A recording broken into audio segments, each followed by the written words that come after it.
What's going on, guys? Welcome back to the channel. So today I have for you all a Dragon 10 hard duo team that I've actually tested 84 times. Now, unfortunately, I did not do any testing during the 2x speed event, which should be going on right now, which would have been a much better time to actually do all the testing. So then I would have gotten much better rewards, but that's no problem because you guys are going to leave a like on the video. You're going to subscribe to the channel and it's all going to be worth it. So here we go. Crypt King Grawl and Mithrala Lifebane. These are the two champions that make this run 98%. We rounded up. It's 97.6%, but we're going to say 98%. 98% consistent currently. There's some changes I can make. More ascensions. We have 1 star on each of them. If you had, say, 3-star ascension, you're going to be taking a lot less damage. Therefore, a lot higher chance of actually being more consistent. Let me go ahead and start this run, show you guys how these champions work. But I also want to say that this video should be going live sometime in the early morning. I'm probably going to be asleep, so hopefully nothing's bad in this video because I'll be asleep and I won't be able to change it. But around 9 a.m. Eastern time, I plan to go live over here on the YouTube side of things. So if you guys want to stop by the stream, feel free. May do some shard openings if anybody has some void shards for Supreme Kale that they want to pull.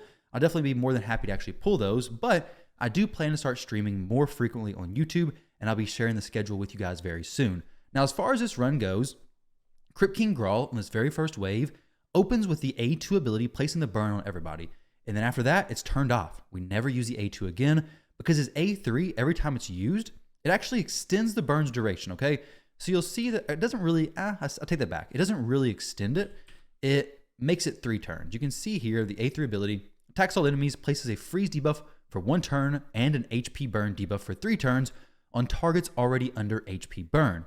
So it's not really extending it, but in a way it is, okay? So it's a little bit different, but you can see here, 1 turn burn, we use the A3, and then boom, now it's a 3-turn burn.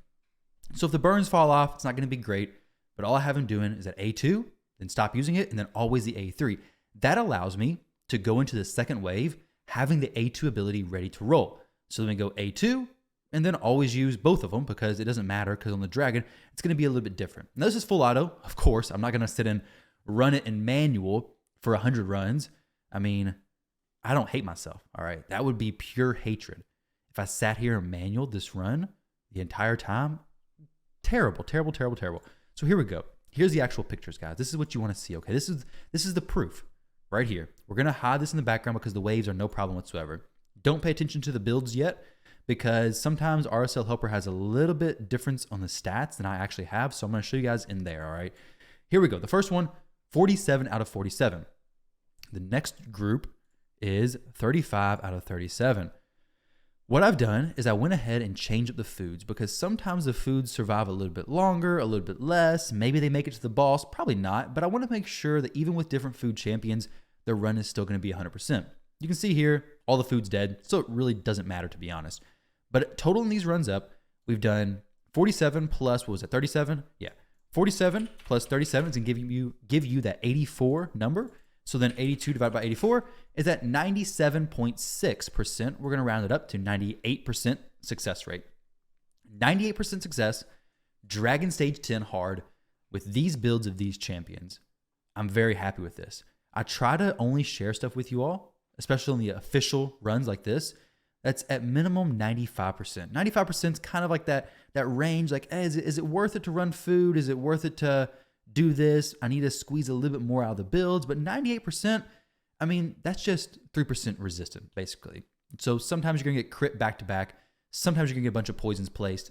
Who knows? Also, I have a few changes that I want to talk about that I could possibly make to make this run a little bit better. That weekend looks a little bit scary, but Mithrala cleansed it, so it's not really that big of a deal. His A1 ability, it's constantly placing that decreased attack, which makes it so nice. I mean, the boss places increased attack. That's bad. But we place decreased attack, so it kind of balances him out. So now he's just neutral.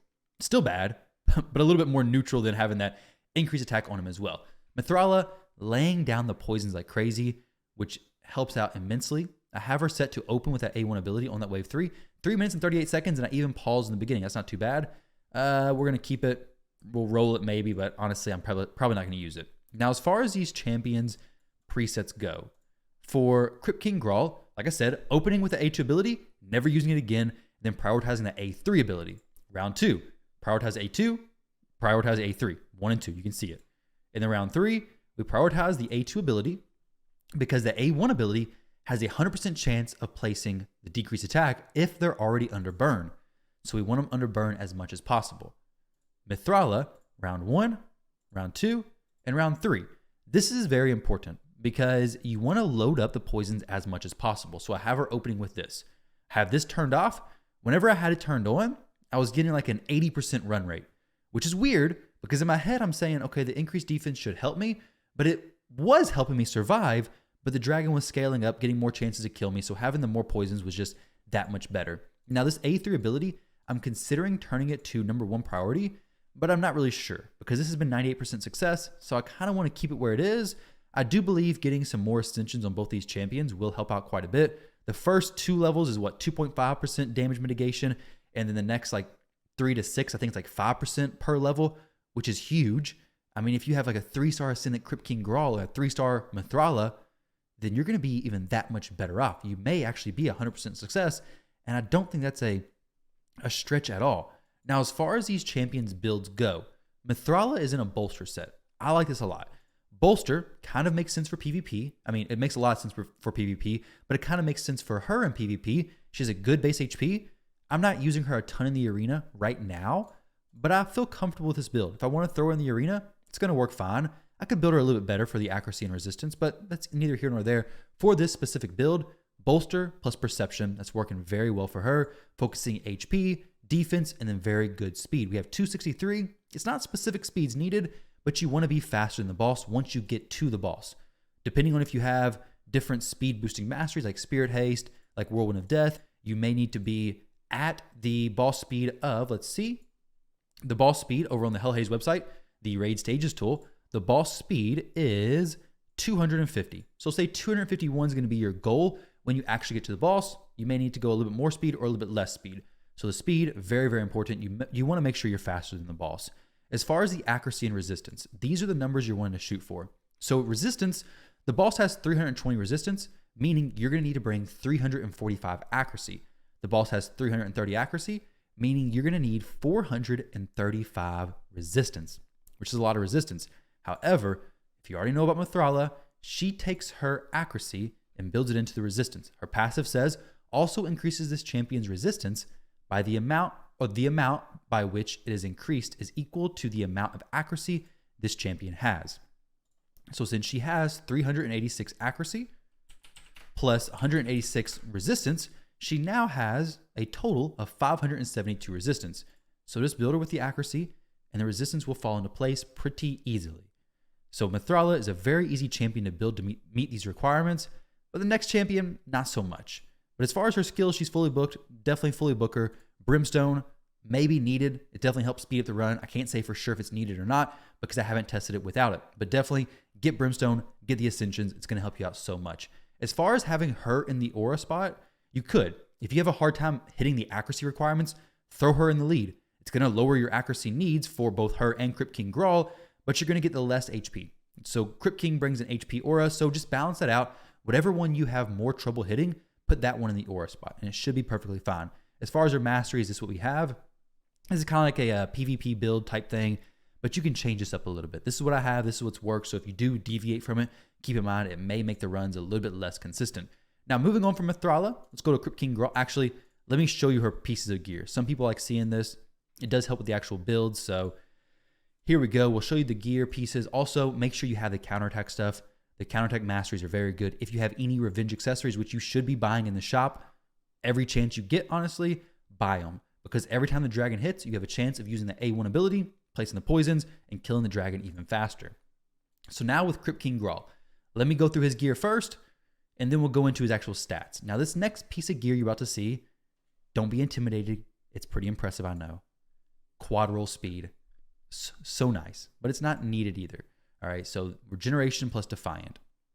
Regeneration plus Immortal may work perfectly fine. If you have more Ascension levels, Regeneration plus Immortal will be no issue whatsoever. But for me, Regeneration plus Defiant is what I was using for Spider, so I like it here as well. Works out very, very nice since the dragon does everything AoE ability basically, and Defiant reduces the AoE damage you take by 15%. Kind of a no-brainer, to be honest. So Regeneration plus Defiant.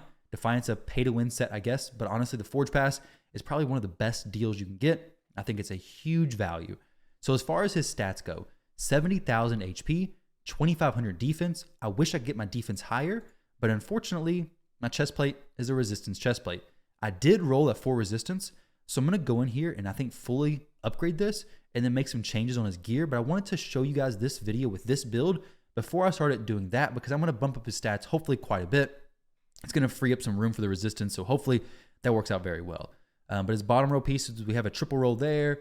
We have some nice rolls there, and finishing it off with an accuracy banner. So as far as the stat requirements, get as much HP as you can. Get as much defense as you can. I would weigh HP more than defense because the dragon does some true damage stuff, which ignores defense as it is. So push up your HP, get good defense. The speed, very similar to Mithrala. You want to make sure that when you get to the dragon, you're going to be faster than that 250 speed. We have Spirit Haste, so we're going to have that 24 speed when we get to the dragon, putting Crypt King Grawl at, 4265, I guess? 265 is going to be his speed. That's perfect. 265 is perfect for this. As far as his books, everything's fully booked. We have Brimstone, and then his aura, you can use him or Mithrala. Either one's perfectly fine. Here's his masteries. We do have Oppressor for the waves. Helps out a lot. Get this. Make sure you also have Retribution on him because he does that A1 decrease attack. So nice. If you can, get Revenge accessories as well. Kind of balance it out though. You want to be tanky, survivable, but you also want to make sure you're getting as many counterattacks as possible. Now, as far as his accuracy and resistance, you do need both of them. Unfortunately, you're going to need them both, and you're going to need a lot of resistance, 435 and 345 accuracy. We have enough accuracy. The resistance is just enough, so it's going to be difficult, guys. The gearing is difficult, but if you can make it work, you're going to have a very consistent Dragon Stage 10 hard duo team, which I'll be coming out with another team fairly soon. That's going to be more accessible as far as the gear, but maybe not so much as far as the champion. Just depends. These champions are both pretty old. One of them's free, one of them's not. But either way, guys, hopefully you all enjoy this video. If you want to make it a little bit easier on yourself, go to Stage 9. Stage 9, Crypt King's going to be strong affinity, so no crits, the weak hits. I mean, it's just going to be that much easier. So drop to Stage 9, should be consistent. Just keep Mithrala alive, and you're going to be perfectly fine. More blessings, more ascensions you get, the better the team's going to be as well. Defiant gear regeneration. Mithrala doesn't have to be in the bolster plus perception, but it works out very well. Brings the extra healing, brings the shield to start the match. Overall, I think it's a excellent set. And I could glyph some of this stuff up as well. HP percentage, resistance, yeah. I can definitely start glyphing some of this stuff. This isn't necessarily a PvP build for Mithrala though, so keep that in mind. But there we go, guys. Best of luck if you decide to build this team. Thank you all very much for watching. Hopefully you all enjoyed it. And if you're over on the stream today, look forward to seeing you all there. And if not, best of luck, and I'll catch you all in the next video.